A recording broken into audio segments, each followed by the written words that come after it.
They tell you, while you are still young and being raised in the Imperium, that when the dark gods come for a world, they come with fire. That the sky fills with drop pods and the streets fill with blades, and that you will know the hour of your damnation because it will announce itself in screaming. I believed that we all did. It is one more thing they were wrong about, or one more thing they lied about to spare us the truth, which is worse. Because when it came for us, it did not come with fire. It came with a good harvest. I am not a learned man. I worked the fenlands east of the township my whole life, the drainage channels and the grox pens, and my hands knew mud better than they ever knew letters. But I want to set this down while I can still remember the shape of the beginning, before it softens in me the way everything is softening now. What I saw with my own eyes, I will stand behind. What was only told to me, I will tell you the same way it was told, and you can weigh it as you like. That is the honest way, and honesty is nearly the last thing I have left of the man who started writing this, so let me spend it while I still can. I want you to know first what the life was before, so that you can weigh the rest, because you cannot judge what we accepted unless you know what we were given in exchange for it. This was never a soft world. It was an agri world, which the clean cities up the line think of, if they think of it at all, as a green and pleasant place, and it is nothing of the sort.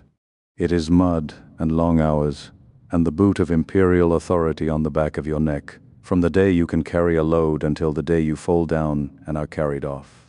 I dug channels 16 hours in a shift and slept where I could, and the tithe men came each season and took the harvest we had bled for and left us the corpse starch ration and a blessing, and if a man complained he learned quickly not to complain twice. There were rules then, and a kind of order, and a distant hollow promise that our misery served some greater human cause, and I clung to that promise, the way you cling to a rail in the dark, not because it held me up, but because it was there. So when I tell you what came after, do not picture us falling out of a paradise. We fell out of a slow gray death that never once called itself by its name, and we fell at first into warmth. Keep that in front of you the whole way. It explains everything I did. I am writing this in the warm barn at night, by the low light of the caps that grow along the wall now, which give just enough to see the page if you are patient with it. My hand tires quickly, and stops being quite my hand for a while, and then comes back, and I write on. I do not know how long I have. So if this reads unevenly, if the man in the early pages is not quite the man in the late ones, that is not poor telling on my part. That is the thing itself, happening on the page, faster than I can hold it still. I have decided not to go back and smooth it. You should see it the way it came. You should see how quickly it goes. The first thing to understand about how it comes is the smell. You cannot mistake it once you have learned to read it, and the whole cruelty is that you learn too late. It is sweet and faint, like fruit a day past ripe, and it drifts on the wind off the fields before there is any sickness at all, a whole season ahead. We took it for the smell of plenty. We were not wrong exactly. It was plenty. It is only that plenty and rot are the same word in the tongue that was already being spoken, very softly, over our furrows, and we did not yet know the tongue. So remember this. If you remember nothing else I tell you, when the air turns sweet for no reason you can name, run. No, not run. You cannot outrun it, and by the end of this account I do not think I will even want you to. But we will come to that. You would think the first sign would show in a person, in a body, and it did not. It showed in the land, and it was small, and every one of us read it as good fortune. The water in the low channels went faintly sweet, so that the groks drank it deeper than they used to and grew calm and heavy and slow. The flies came a month before their season and did not bite.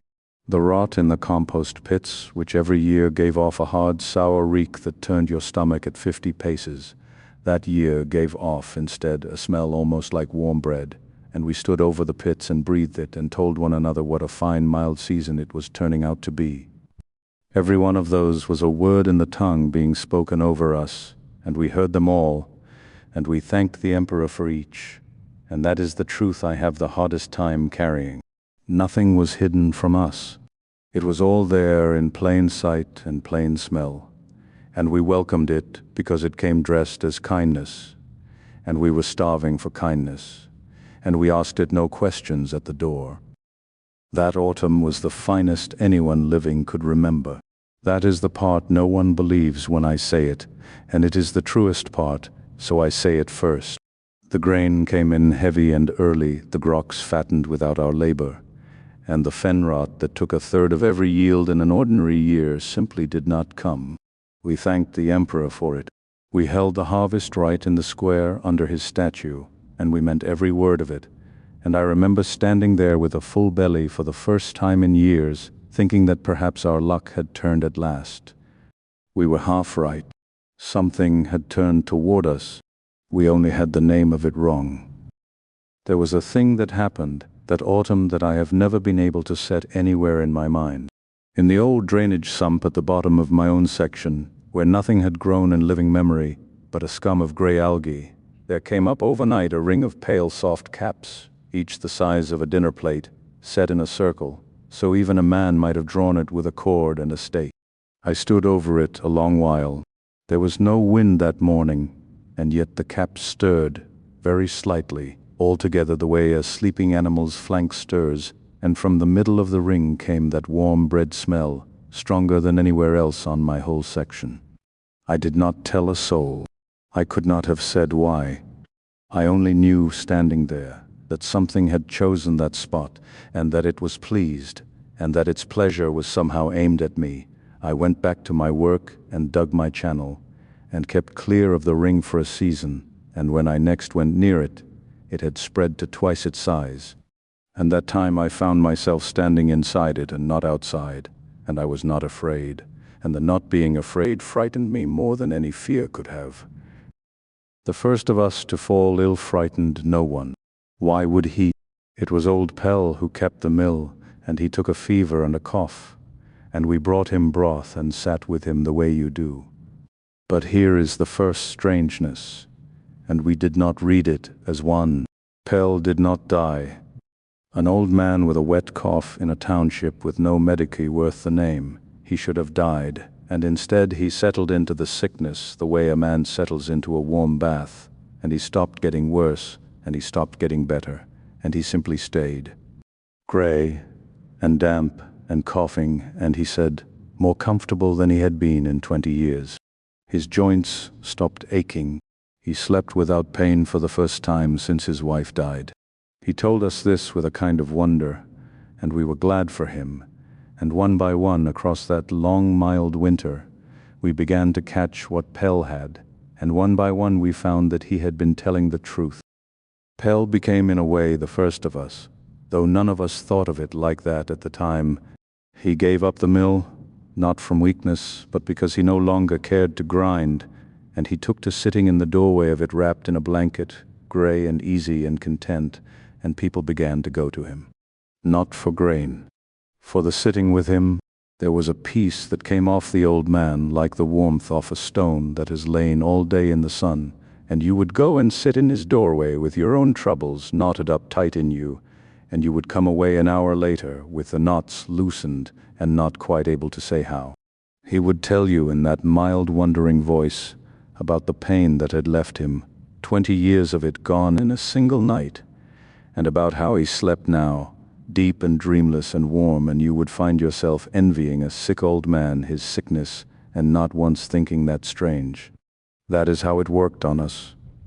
Not with a promise of heaven, nor a threat of hell, with an old man in a doorway who had stopped hurting, and who was glad, and whose gladness you could feel on your own skin like heat off a fire.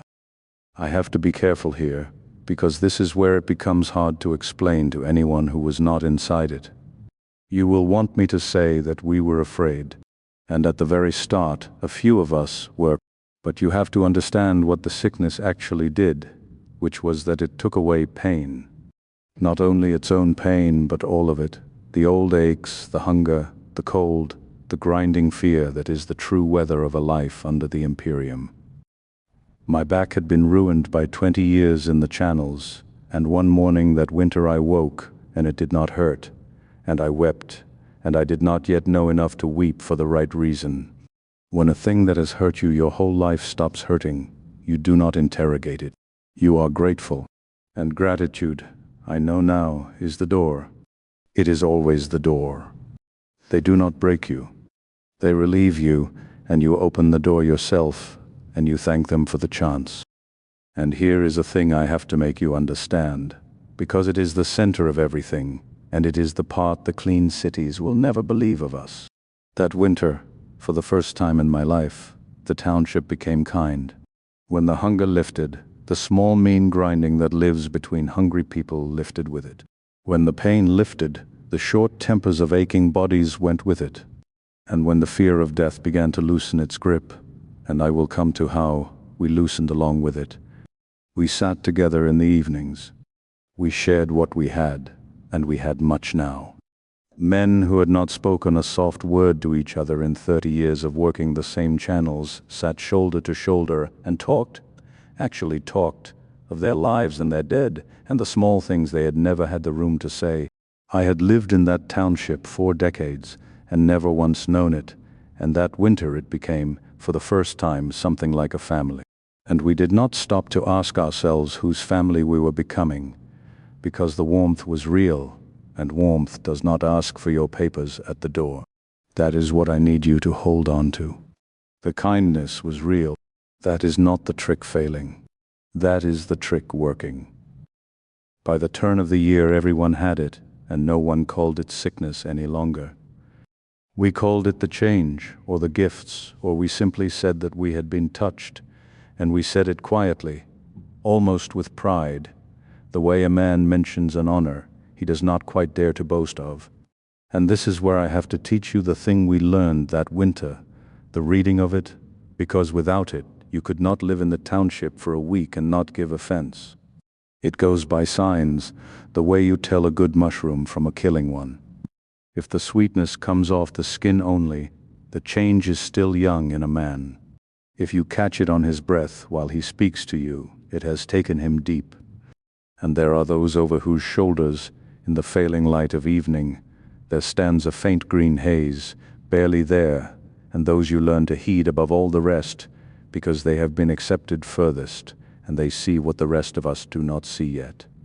A third eye had opened in old Pell's shoulder by then, wet and mild and patient, and he said he could see that haze in the air the way another man sees the heat shimmer over a stove, and we would bring the doubtful cases to him, and he would read them, and in all that winter he was never once wrong. There were other rules, and we learned them the way you learn anything you must know to live, by watching who lived. You did not drink from the deep fen water, the sweet standing water down in the low ground, not because it would harm you, but because it took a man faster and further than was wise before he was ready, and a man taken too fast came up wrong in pain, the change outrunning the love that was meant to carry it. You did not go past the singing ground, the deep part of the fen where the fungus stood tallest and the drone of the flies was loudest, unless you had made up your mind to go and not come back, because men who wandered in there half-decided did not come out at all, and men who went in whole of purpose did not come out as men, and you learned to read the flies, which sounds like madness and is only attention. When they gathered thick and slow and warm on a man, settling on him and not troubling him, it meant he was far along and content, and you left him be. When they rose off a man all at once and would not settle, it meant something in him was still fighting, still shut in its fist, and that man wanted watching, gently, and a hand on the shoulder, and an invitation to the warm barn before the fight in him turned to the kind of rot that screams. We got good at all of it.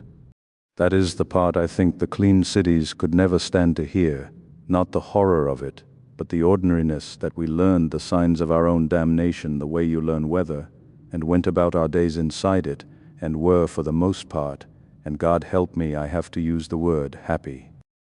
The preacher came when we were already ready for him.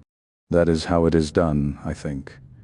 They are not cold until the ground is broken, and ours had been broken by the sickness itself. Gently, across one soft winter, he came out of the deep fen from the direction no one comes from, and there was nothing frightening about him, and that was the first thing worth reading that we did not read.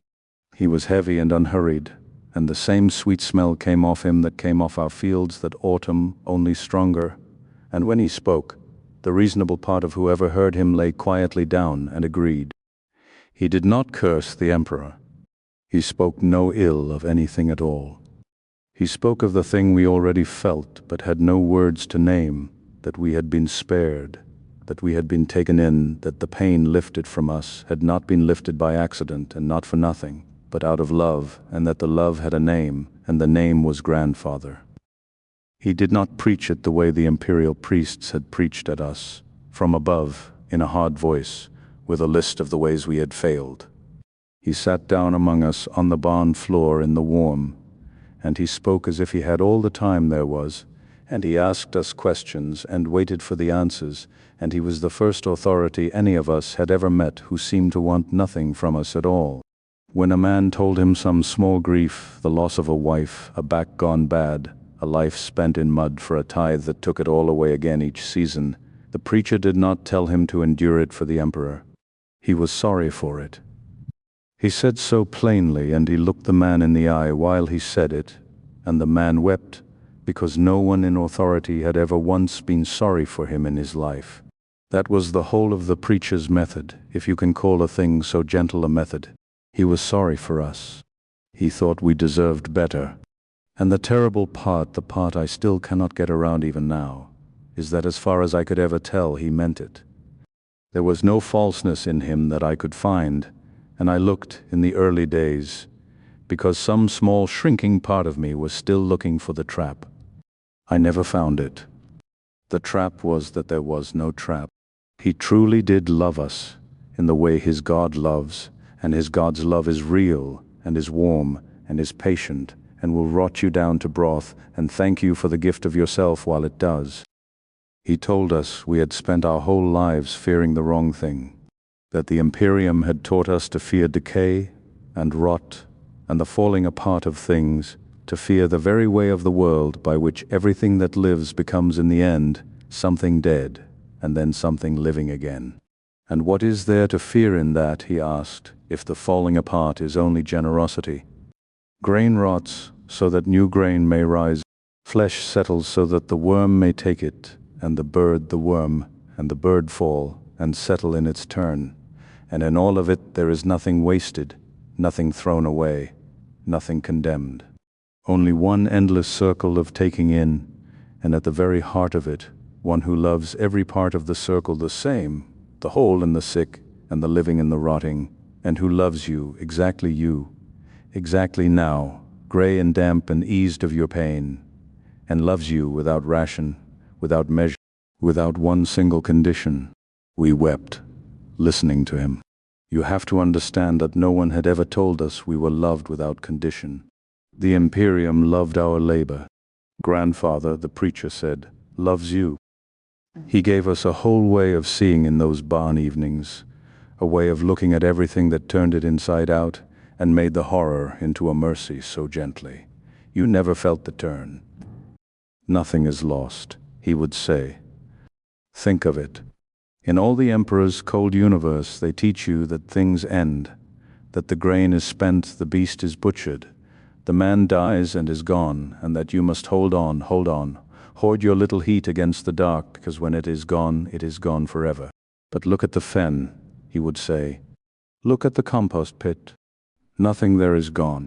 The dead leaf feeds the worm feeds the bird falls and feeds the leaf again, around and around, and not one scrap of it is ever lost or wasted or thrown away, and there is no death in it anywhere, only change, only the same warm stuff of life passed hand to hand around a circle that never breaks. That is the truth the Imperium hides from you, he said, because a man who fears death can be driven, and a man who knows there is no death cannot. And Grandfather is only the love that holds the circle together, the one who wants no scrap of you lost, not your body, not your name, not the least part of what you are, but once all of it kept forever, warm inside the circle, inside him. And I sat on that barn floor and thought of everyone I had ever lowered into cold ground and been told was gone forever. And I wept, because I wanted it to be true more than I had ever wanted anything. And wanting a thing to be true, I know now, is the last door before believing it. Our faith went over slowly, and I can mark the stages of it now, looking back. In the first months, even as we sickened, most of us still whispered the old prayers at night, still touched the aquila under the shirt, still half believed the Imperium would come, that the Emperor would hear us, that this was a trial to be endured. But the Emperor did not come, and the pain kept lifting, and the warmth kept spreading, and it is a hard thing to go on praying to a distant silent God for deliverance from the only comfort you have ever been shown. One by one the old prayers went quiet in us, not with a crisis, not with any moment of denial, only a slow fading, the way a habit fades when it has stopped paying you back. And into the quiet where the old prayers had been, the new warmth flowed, and it asked for no prayers at all, only that you stop resisting it, which is easier than prayer, and feels in the end like the same thing. The statue of the Emperor still stands in our square. No one defaced it. We are not that kind. We simply stopped seeing it. The way you stop seeing a thing you have walked past every day for a lifetime, and the tall gray growth has come up around its feet now, soft and patient, and in another season it will have reached the outstretched hand, and in another it will have covered the face, and no one will have raised a finger against it. That is how a god is really put down, I have come to think, not with hammers, with no longer being needed. So I went to him again the next evening, and the evening after, and I did not notice the night the old abandoned barn behind the mill became the place I walked to the way you walk home. More of us gathered there each time. We brought food and shared it, real food, and there was plenty of it, because the land gave now without counting. We sat in the warmth, and it was always warm in there, warm and damp, like the inside of something living, and we listened, and we talked, and for the first time, we were listened to in return. A man would put his hand on your shoulder and look you dead in the eye, the same eyes no one had troubled to meet across 20 years in the channels, and ask you how you were, and wait for the answer. We did not notice the evening these people quietly became our family. That is the whole trick, I understand now.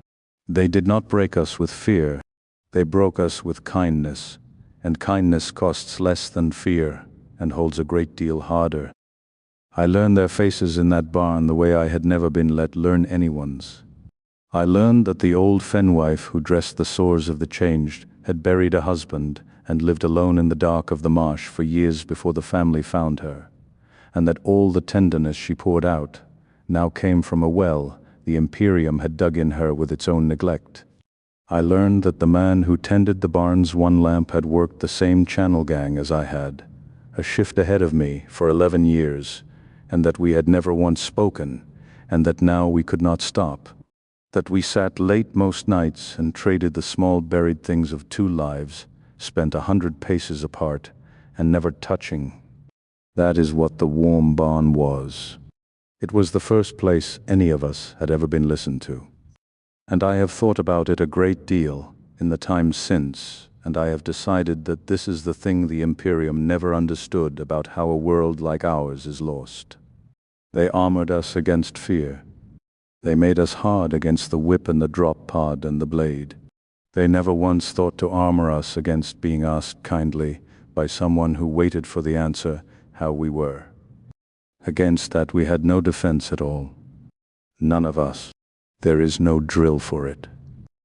Then the gifts came in earnest, and here it is hardest of all, because I have to tell you about them the way I see them now, and I do not see them the way you would. Our bodies changed. I say it, and you picture horror, and at the very start, yes, a few of us were frightened, looking at ourselves. The skin went into folds and soft growths warm to the touch. In some the belly swelled, as if something good were ripening inside. In some, a spare eye opened wet and mild, and they saw with it things we had not seen before. There was a woman 2 doors down from me, old Mora, who was taken furthest of any of us. Her body spread and settled and went into soft, warm folds, and its shape became not quite the shape the Imperium had trained our eyes to expect. And here is the thing you will not believe, and it is true. We looked at her, and we did not see a horror. We saw beauty, the dearest thing in the township, the sign that she had been accepted deepest of all, that grandfather had marked her before the rest of us. And I did not lie to her when I told her she was lovely, because by that evening I already saw her with the eyes grandfather sees with, and those eyes are right. The gifts did not come the same to any 2 of us, and that was part of the wonder of it, that each was shaped to the one who received it. There was a man named Harrow, who had been a smith, whose hands had been ruined years back by a poured mold gone wrong, twisted and half shut and full of pain. His gift was in the hands. They swelled and softened and opened, and from the knuckles came fine pale threads, and he found he could work the new growths of the garden with them, the way he had once worked iron, coaxing the soft flesh of the fen into shapes, into vessels that held water, into walls that grew rather than were built. He was proud of his hands now where he had hidden them before, and he would hold them up in the barnlight and turn them, and the threads would drift, and men would come to watch. There was another, a sour and solitary man named Vale, who had never in my knowing of him been touched by any kindness or offered any, and the change came into him as a great slow calm, and he began, near the end of that winter, to smile, and it was so strange on his face that people stopped in the lane to see it. That was the cruelty and the mercy of it braided together so tight you could not pull them apart. It gave each man exactly the thing he had gone his whole life without. To Harrow, it gave back his hands. To Vale, it gave the first piece of his life. To me it gave a body that had stopped hurting, and a township that had learned to love me. And in exchange it asked only that we let it have us, slowly, in its own time, and be grateful. Which one by one we would. The blind fools up above, in the clean cities that know nothing, would have burned her and called it mercy. We sat with her instead, for long hours, and held her soft hands and warmed ourselves beside her the way you warm yourself at a banked fire, because a warmth came off the changed ones, and we were grateful for the warmth. Mutation, the Imperium calls it, a mortal sin, a corruption, a thing a man is put to the flame for without trial. A gift, grandfather calls it, the mark that you have been taken in, that your body has stopped being a state-issued unit of labor and become your own, growing as it pleases, loved as it is. And between those 2 verdicts lies the whole distance between what we were and what we were becoming, and the distance is called love, and I chose love, and I would choose it again. Death stopped working before we understood it, and that was the most terrible thing and the sweetest, both at once. Young Aaron, who dug the channels alongside me, was caught under a dropped drainage slab that crushed his chest in a way no man survives, and he did not die. He lay in the warm dark of the barn, crushed and coughed and talked with us, and did not die. Not that day, nor the next, nor any day. His bones knit back, not as they had been, but they knit. He stayed with us, other than he had been but living, if the word still serves, and I think it does, only we had known a small part of it before. And we understood, all of us at once, that the thing we had feared our whole lives, that line past which a man ends, had been lifted from us.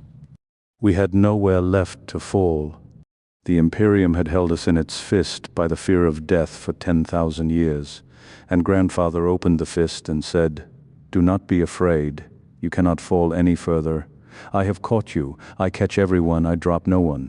And tell me how you do not love the one who caught you, when everyone before him did nothing but let you fall.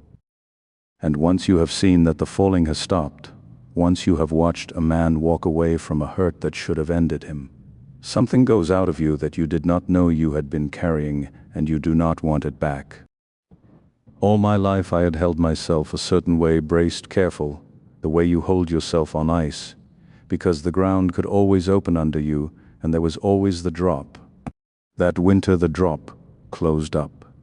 I felt it close.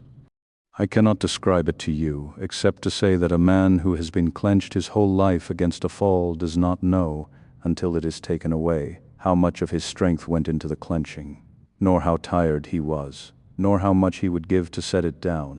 I set it down. We all did. And you may say, from wherever you are reading this, in your safe, clean place, that we should have kept clenching, that the fear was the last true thing we had, and we traded it for a lie. Maybe so, but you have never been that tired. You do not know what you would trade for the fall to close up under you at last. I hope you never learn, and I am afraid you will. Of the ones who refused, I saw little myself, for we had almost none, but I was told, and I was told it in a way I believe. In the township across the fen, they say, the refusers were many. They held to the old things, hid their aquilas under their shirts, pinched their noses shut against the sweet wind and called it a stench. And here is the cruelty that few expect. The sickness took them too, because there is no hiding from it. It is in the water and in the very ground. But it took them without love. They rotted exactly as we rotted, only they rotted alone in terror, having refused the one hand that reached to catch them, and so their falling apart was agony where ours was mercy. They say the screaming carried across the whole fen at night, from over there. The same body, the same change, and all the difference between their hell and our garden lay in a single word, said or not said. And the word is yes. There is another one I was told, and this one I only half believe, but I will give it to you as it was given to me. Away to the south, they say, there was a town that saw it coming, that read the signs early, an old sub-prefect there, who had served off-world and knew a little of what the sweet smell meant. And rather than be taken, that town burned itself, sealed its own granaries with its own people inside, and put them to the torch, and the sub-prefect last of all, so that nothing living should be left for the change to have. The clean cities, if they ever heard of it, would call that town heroes. They would put up a plaque, if there were anything left to put a plaque on. And once I would have thought so too, but I have sat with what they did, and it seems to me now not brave, but only afraid, the most afraid anyone on this whole world has been, so afraid of the warmth that they chose the fire, so afraid of being loved by the wrong thing that they died unloved by anything at all. I do not think them heroes. I think them the last and hardest of the refusers, and I'm sorry for them, the way I'm sorry for a man who starves in a locked room with bread on the other side of the door, because he has decided the bread is poisoned, and he may even be right, and he starves all the same, and the starving is real whatever he is right about. We had one of our own too near the end, and I will tell you of him because he is the last thing the frightened man in me has to hold up to you. His name was Toller, and he was a hard man and a faithful one in the old way. And when the barn filled, he would not come, and when the sweetness came for him, he fought it with everything he had. He scoured his skin raw. He starved himself, thinking to give the change nothing to feed on. He stood in the square under the fading statue and shouted the imperial creed at us until his voice broke, called us damned, called us traitors, begged us to remember what we had been. And the terrible thing, the thing I want you to sit with, is that he was right. Every word he shouted at us was true. We were damned. We had betrayed everything we had been. And it did not matter in the least, because he was right and alone and rotting, and we were wrong and together and warm, and there is no court anywhere in all the Emperor's cold creation that will hear a case like that, where the righteous man screams the truth into the dark and no one comes, and the fed and happy liars are the ones who get to go on. Toller rotted the way the refusers rot, alone in agony, refusing every hand. We came to him at the end, all of us, and stood around his bed, and we did not gloat. I swear to you we did not gloat. We only loved him and were sorry and asked him over and over gently to say the one word and let it stop hurting. And he would not. He died with the creed on his cracked lips and his eyes full of a terror I will never forget. Righteous to the very last and unloved and in pain. And I have thought about Toller more than about anyone, because he is the proof of everything the clean cities would say against me. And because, knowing all of that, having watched him die right and alone, I still, and may whatever is left to forgive me, would not have traded places with him. That is how far I have gone. I looked at the one man among us who kept his soul, and I pitied him, and I was glad it was not me. With the ones who said yes, it was the opposite of Toller in every way, and I want you to see that too, so that you understand it was never cruelty. When one of us went far past walking, past speaking, we did not put them out of sight the way the Imperium hid away its ruined and its old. We gathered closer. We took turns at the bedside. We kept them warm and clean, or as clean as anything stays in the garden, and we talked to them long after they could answer, because we had learned by then that they still heard, that something in them still knew the voices and was eased by them. There is a tenderness that comes into people when the fear of catching a thing is gone, and we could not catch what we all already carried. And so we touched the sick without gloves and without flinching, held them, lay down beside them in the cold hours so they would not be alone. None of it cost us anything but time, and time was the one thing we suddenly had without end. I have wondered since whether that is the cruelest part of the whole design, that it makes you gentle. That it takes a hard, frightened, grasping people, and by taking their fear, makes them kind to one another in a way the Emperor's order never once managed in 10,000 years. The clean cities would call our kindness a symptom. Maybe it is. But I sat at a great many bedsides in the warm, holding hands that were coming apart, and I can only tell you that it did not feel like a symptom. It felt like the first decent thing my people had ever been allowed to be. There is one thing I saw with my own eyes that I still do not know what to make of, and I will tell it plainly and let you make of it what you can. There was a man named Coll who dug the channels with me, and he was among the first we buried, back before we understood that we no longer had burials. Half a year on, I was walking a far channel at dusk, and there was Coll knee-deep in the fen, working his old plot steady and unhurried, exactly as he had in life. I called out to him. He turned and he looked at me kindly, and he said, "Hold on, let me finish this row and we will go and take tea, like we used to." And I had lowered him into the ground myself. He did not know he had died. He is still out there, I think, working his row. And do you know the worst of it? I did not run. I stood and I watched him work a while.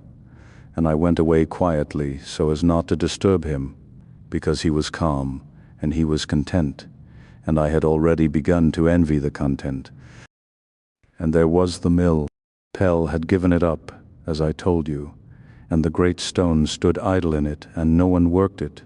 And yet on certain nights when the flies were loudest and the fen breathed its warmest, you could hear it turning, slow and even grinding, the old familiar sound of my whole life, coming out of a mill with no one in it. The first night I heard it, I went to look, because the man I still partly was could not let it alone.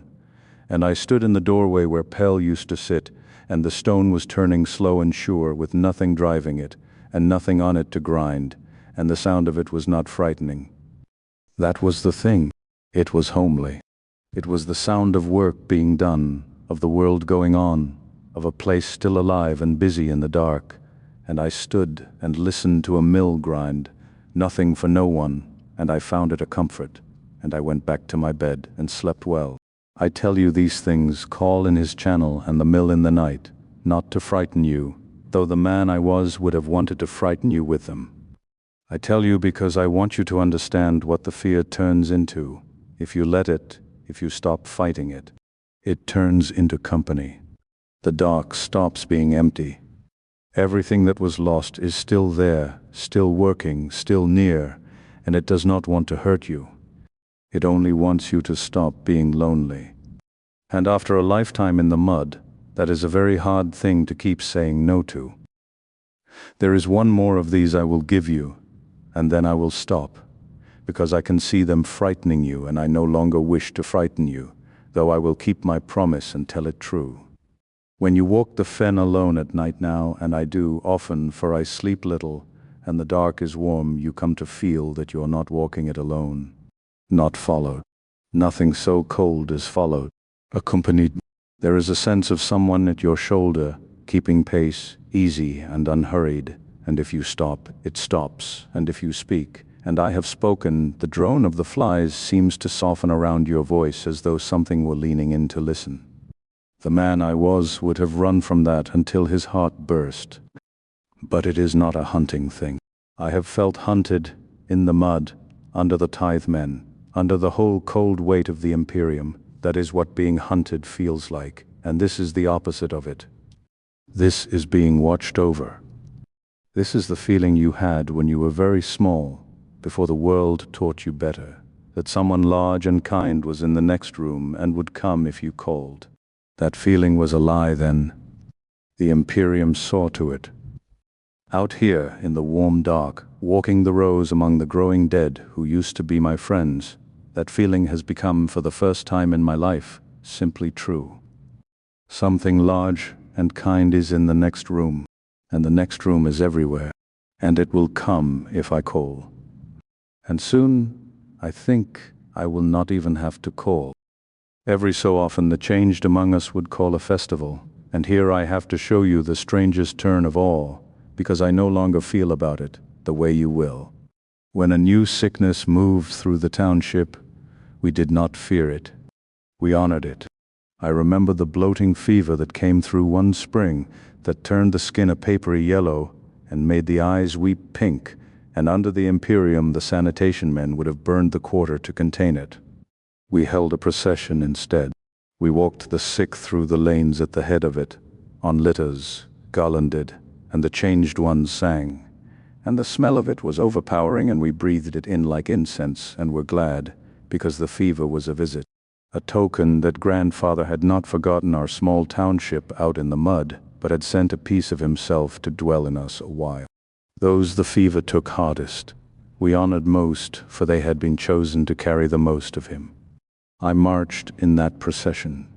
I sang, and I remember thinking, somewhere under the singing, that a year before I would have called this madness, and finding that I could no longer quite reach the part of me that would have. There was one man that year, a carter named Dell, whom the bloating fever took hardest of anyone, and so we honored him most. It swelled him up until he could not rise from his bed, and the sweetness came off him so strong it filled the lane outside his door, and where the Imperium would have dragged him to a burning pit and called it public health, we came to him in ones and twos all through his last days and thanked him and sat with him and told him he was blessed that grandfather had chosen to pour so much of himself into one small carter out in the fen, and Dell, who could barely breathe by then, wept with a kind of overflowing gratitude and said he had never in his life been made to feel so important, and I believe that was true. And I believe it was the kindest end that Carter could have come to. And I believe both of those things, and I know what they mean about me, and I say them anyway. When he finally went, he did not so much die as come apart, softly, into the warm, and we did not bury what was left. We carried it down to the singing ground and gave it to the fen, and the fen took it gladly, and within a season there was a stand of tall grey growth on that spot, richer than anywhere near it, and we said that was Dell, and we were glad for him, and when we passed it, we would touch it, the way you touch the shoulder of a friend. The world itself began to change around then, and it went hand in hand with the change in us, because we and it were one thing now, drawn into the same warm circle. The sky over the fen went from the brown of factory smoke, which was all I had ever known it, to a soft marsh green with slow swirls in it, as if very high above us a warm water had come to rest. The rains came warm and thick, and wherever they fell, everything ran to growth, not our thin old crops but new things, fat and fleshy, with broad grey leaves that stirred a little when there was no wind. Fungus rose from the cracks in the old road, taller than a man, soft and warm, and if you laid your hand against it, you could feel something moving in it, slowly, like the blood of a sleeper. The flies came in clouds, and I know how that sounds. I know you shudder, but their droning became our lullaby. It never stopped, low and even and warm, day and night, and there was something in it of a heart, some heart beating very large and very near, and we fell asleep under it the way you fall asleep under a steady warm rain against the wall. I want to try to make you see it, the garden, because if all you take from me is horror, then I have failed to tell it true, and I have promised to tell it true.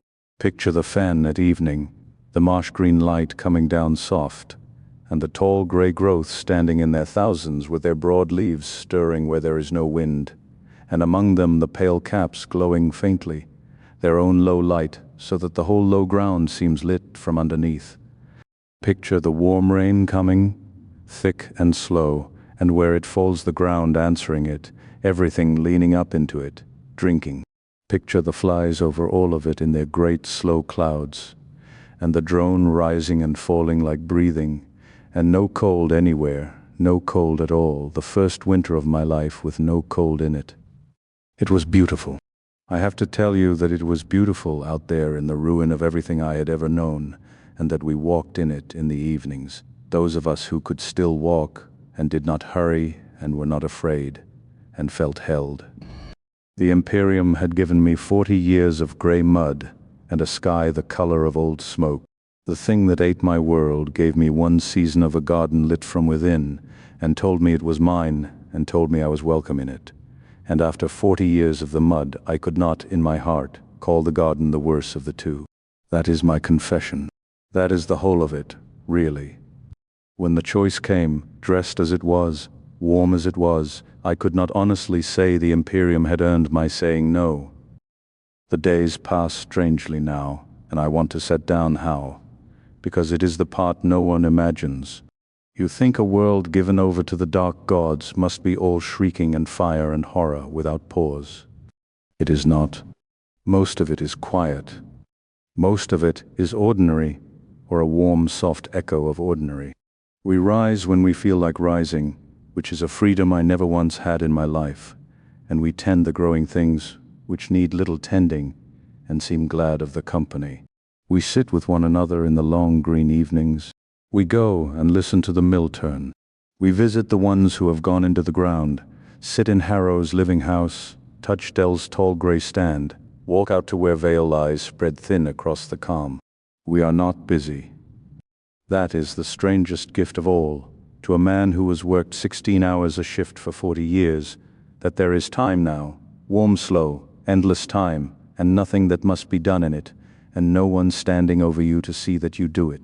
If you took away the single fact of what we are becoming, you would call it the gentlest life a poor man ever lived. And some evenings I do take that fact away, in my mind, just for an hour, and let myself be simply warm and unafraid and unhurried among people who love me, and those hours are the happiest of my whole life, and I know exactly what they cost, and I spend them anyway. Strangers still find us, now and then, though fewer than before. A trader lost off the old road, a deserter, once a lone pilgrim who had walked half the continent on some vow to a saint whose name meant nothing out here. We do not fall on them. We do not need to. We take them in, and feed them, and warm them, and they are always, every one of them, half-starved and frightened and unused to a kind hand, and the kind hand does to them what it did to us, only faster now, because the very air of the township is thick with it. The pilgrim stayed 4 days. He came to us clutching his little icon and left it, on the 5th morning, on the sill of the warm barn, and walked out into the fen of his own accord toward the singing ground, and did not look back. And the ones who do not stay, the ones who take fright and hurry on before it can hold them, those are the best of all from grandfather's side of the ledger, because they do not yet know they have already been given the gift, and they carry it out through the deep fen and into the next place, and the next, faster and farther than any of us who stay ever could. Every frightened man who flees this township flees it as a seed. That is the joke of it, if there is a joke in it anywhere. The ones who run are the ones who carry it best. The fen I had drained for 20 years, hating every channel of it, came into flower. That is the word that comes to me, and it is the right one. Flowered. The rot I had fought my whole life turned out not to be the enemy, but the life itself, only going round its circle, and I in my blindness had stood across it and called the standing labor. I stopped standing across it. We all did. We let the fen become what it wanted to become, and it became a garden, fat and warm and rotting and singing, and our township settled down into it the way a fruit settles into soft ground, and we did not resist, because resistance is pain, and the pain had been lifted from us that first soft winter. I notice that I'm speaking differently now than when I began. I have read back over the first lines, and I see a man who wrote them in terror, and I hardly know him. The hand that shapes these letters is no longer quite the same hand I started with. It is softer, and folds have come into it, and one finger of it sees, and it does not frighten me. It feels good, and I no longer know whether what I'm writing is still a warning, or whether it has become something else. Let me tell you what has happened to me, since I owe you that, since I have made you sit with everyone else's change and hidden my own. It began in the back, of course, the old ruin of it going quiet, and I have told you that. Then the sweetness came into me the way it came into all of us, off the skin first, and then this last while on my breath, so that I know by our own reading that it has taken me deep. My hands have gone soft and full. One finger of the left has opened at the tip into something that is not quite a fingernail and not quite an eye, and with it I see the green haze now, the way old Pell saw it, standing over the deepest taken of us like a blessing made visible, and I will not lie to you. The first time I saw it I did not recall. I was glad. I had wanted to see it for a long time, the way you want to be let into a room where everyone you love is already sitting. There is a warmth started in my chest that is not mine, a low even warmth like a second heart. And at night when the drone is loudest, I feel it answer the drone beat for beat, and I understand that I am being tuned to something, made part of a music. And the man who began this account would have clawed at the walls at the thought, and I lie still and let it happen, and it is the most peace I have ever known. I am most of the way into the garden now. I can feel it. I am writing faster because I do not think I have very many more days of the hand that writes, or of the part of me that would think to write at all, and I find I am not sorry, and that is how I know it is nearly done. People stopped going missing, in the old sense, and started going into the garden, which is not the same thing and is worse or better, and I can no longer be sure which. A neighbor would be at his door of an evening changed but himself, and by morning his room would be empty and warm, and you would understand, without being told, that he had gone down into the deep fen where the ground pulses and the fungus stands tallest, and that he was still there, in a manner of speaking. Only he was part of it now, and would not be coming back as himself, and had not wanted to. We did not grieve them. You cannot grieve a man who has only gone home. That is what we told each other, and I believed it then, and the frightening thing is that I believe it now. The township thins that way now, a little more each week, and it does not feel like dying, it feels like harvest, like the season turning and the ripe going where the ripe is meant to go. Harrow of the soft hands went down to the singing ground of his own accord one warm night and did not come back, and we found where his forge had stood that the walls he had grown had gone on growing without him, a little house of living green shaping itself, and we understood that Harrow was in it, was it? And we go and sit in Harrow's house on the warm evenings and feel him around us, glad and busy still, always busy, always making.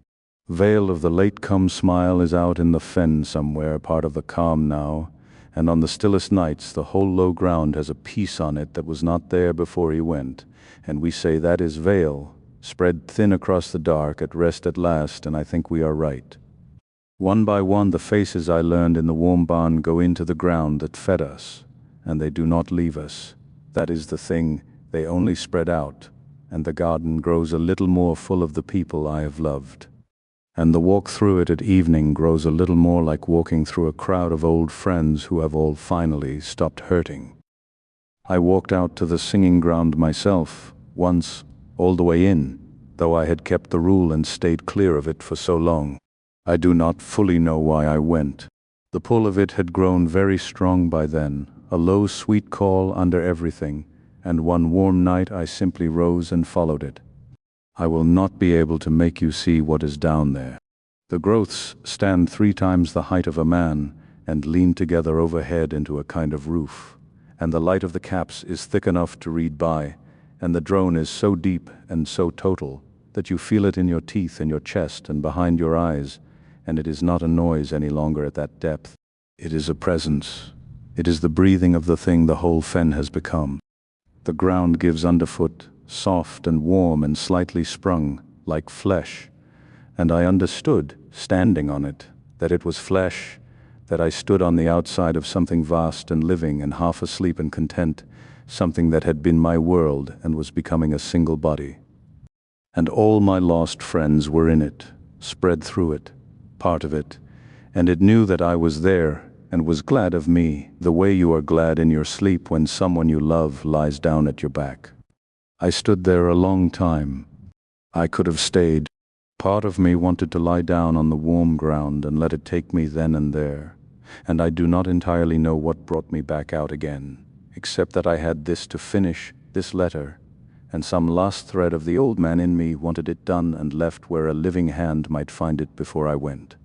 So I came back, but I left something of myself down there that night, I think.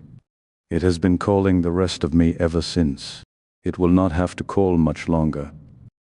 They say the fleet is coming.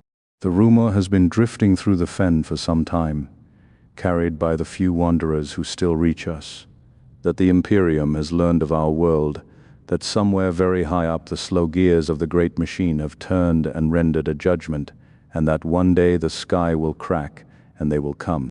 The clean ones, in black armor, with fire and with the virus, to burn us down to nothing. The man who wrote the first lines of this, he would have prayed for that. He would have called it deliverance. I think of them now with the same pity I feel for the refusers across the fen, because they will come with fire, believing they bring mercy, and they will leave never understanding that the thing they came to destroy was the only love this world had known in 10,000 years. They will burn the garden and call it cleansing, but the garden is not only here anymore. The flies fly off. The wind goes on. The wanderers who bring us the rumor carry away, when they leave a gift they have not yet noticed, into the next township and the next. You cannot burn grandfather out. You can only set him aside on one world for a while, and he is more patient than anything you have ever known. I used to lie awake over that rumor in the early days when there was still enough of the old me left to lie awake over anything. I would picture the black armor coming down through the marsh green sky and the fire, and I would feel the old animal fear of it, and under the fear further down, something I was ashamed of, even then and I'm not ashamed of now, a kind of pity and a kind of certainty. They will come, if they come, and they will do their terrible thorough work, and they will burn the garden and the barn and the mill that grinds in the night and the little green house that used to be Harrow, and they will scour the fen down to sterile mud and seed it with the killing frost of their virus, and they will stand on the ash in their sealed armor and report the world clean. And they will be wrong, because a season before they came, the sweet smell was already on the wind that blows off this world into the dark. The flies were already lifting. The wanderers were already walking out through the throat of the fen, carrying what they did not know they carried. You cannot burn a thing that is already left by every door at once. The clean ones will save an empty husk and call it a victory, and somewhere out in the black, on a ship, on a station, on a world that has never heard our name, a tired man who has never had a kind day in his life will notice one evening that the air where he works has gone strangely, gently sweet, and it will begin again. And he will be glad of it, at first, the way we were glad. They always are. I was. I set the pen down more often now. The warmth in my chest has grown loud, and it is a pleasant thing to sit and listen to it answer the fen, and I have to make myself take the pen up again, because the part of me that wants to finish this is no longer the strongest part of me, and grows weaker each night. Forgive the plainness of what is left. The fine words are going first. I find that I do not miss them. I find that I do not miss much. I do not know why I'm writing any of this. The man I was when I began knew why well enough. He wanted someone to remember. He wanted someone far off in time or distance to come upon this account and shudder and understand that there were people here, that we tried, each in our small way, to hold on to something human in a place built to strip it from us. That is what he thought. But I have written it through to the end, and I see that it did not come out a warning. It came out a letter. I have thought about who I am writing to, now that I know it is a letter and not a warning, and I find I'm not sure. Perhaps some clean official far away who will file it as evidence of our corruption. Perhaps a soldier who will read it in the belly of a ship on his way to burn us, and use it to harden himself for the work. Perhaps no one at all, and these pages will go down into the fen with the rest of me, and be a letter to the garden which needs no letters, which already knows everything I could tell it. Or perhaps perhaps someone tired, and hurting, and afraid, in a grey place under a cold order, someone who has been let fall his whole life, and has braced against the next drop so long that his whole body aches with the bracing. If that is who you are, then this was always for you, from the very first line, though the man who wrote that first line did not know it. He thought he was warning you away.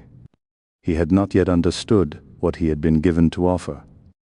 Because this is what I have come to, finishing it, that I can no longer pretend I am telling you to shudder. I have read back over everything I wrote, all the horror of the first pages, and it is all true, and I take none of it back. And still, coming to the end, what I want to say to you is not run.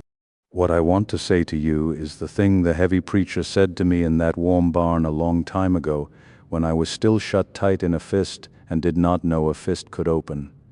I want to tell you that you have spent your whole life fearing the wrong thing. That the pain you carry, the old aches, the hunger, the cold, the grinding fear that is the true weather of your life, can be set down.